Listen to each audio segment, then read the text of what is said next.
আমাদের যে নাম্বার 9 এর যে একটা ঘাটতি ওটা আমরা দেখতে পাচ্ছি। মূল কারণগুলো হচ্ছে বাংলাদেশের রেফারি হামজা চৌধুরী আছে, উনি তার একা সব খেলা দিবেন না। একটা ম্যাচের জন্য তো ওকে আপনি খারাপ বলতে পারেন না। ফিনিশিং, রেফারি আর ফিনিশিং এই দুটো আর কিচ্ছু খারাপ না। ঠিক আছে, গোলকিপারের জন্য গোল হইছে, এই আর খেলা ঠিক হয় না, আগে বেরোবে খেলে বার হারাইছে। বল রিসিভ করবে এইভাবে, বল ওই এইভাবে সাপোর্ট দিছিল, রেফারিও সাপোর্ট করছে। প্রথম হলো গোল কি হারাইছে, দ্বিতীয় হলো রেফারি কি। এবার বাংলাদেশ ভালো খেলছে। আজকের ম্যাচ যে হারার যে মূল কারণ, এই মূল কারণগুলো হচ্ছে বাংলাদেশের রেফারি। ঠিক আছে, বাংলাদেশ যে রেফারিগুলো আজকে ছিল মাঠে তারা আমাদের পক্ষে কোনো কিছুই দেয় নাই। ঠিক আছে, ওরা দেয় নাই। 3টা ফাউলে ওদের প্রবলেম ছিল, 3টা ফাউল ওরা ঠিকমতো অ্যানালাইসিস করে নাই। একটা জেনুইন পেনাল্টি ছিল, জেনুইন পেনাল্টি দেওয়া দেয় না। আজে কি পিন হইছে, লাস্টে যে পেনাল্টি ফাইম মুর্শিদের লাস্টে penalty, easy penalty. Always good, just একটাই প্রবলেম আমাদের, জাস্ট একটা ফিনিশার। রেফারিও না, আমাদের একটা ফিনিশার, একটা proper finisher can change the whole game. Finishing, referee আর ফিনিশিং এই দুটো আর কিচ্ছু খারাপ না।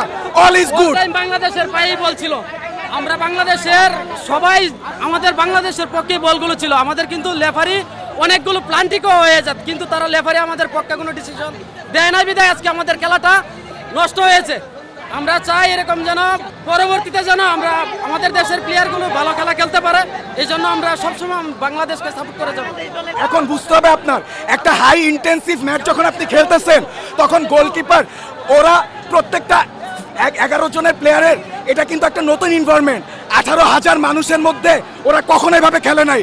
সো আফটার অল ওরা যখন একটা নতুন এনভায়রনমেন্টের সাথে ওরা এক্সপিরিয়েন্স করতেছে, একটু ভুল হবেই। এটার জন্য একটা ম্যাচের জন্য তো ওকে আপনি খারাপ বলতে পারেন না। আজকে আমাদের একটা দুঃখের বিষয় হয় যে আমাদের যে হামজা চৌধুরী আছে, উনি তার একা সব খেলা দিবেন না। আমাদের যে নাম্বার 9 এর যে একটা ঘাটতি ওটা আমরা দেখতে পাচ্ছি। আমরা এটা ভালোভাবে টের পাইছি যে নাম্বার 9 এর একটা প্রয়োজন। তা আমরা যারা বোর্ড কর্মকর্তা আছে, আমাদের আকুল আবেদন যেন তারা একটা নাম্বার 9 একটা ভালো পজিশনের মধ্যে তাদেরকে এনে খেলানোর কারণে হয়তো আমরা আরও একটা দুটো গোল পাইতে পারতাম।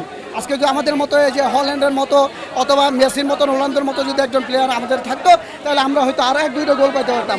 আমাদের যে আজকে যে একটা কষ্ট, হারসি যে একটা কষ্ট, এই কষ্টটা হয়তো থাকতো না।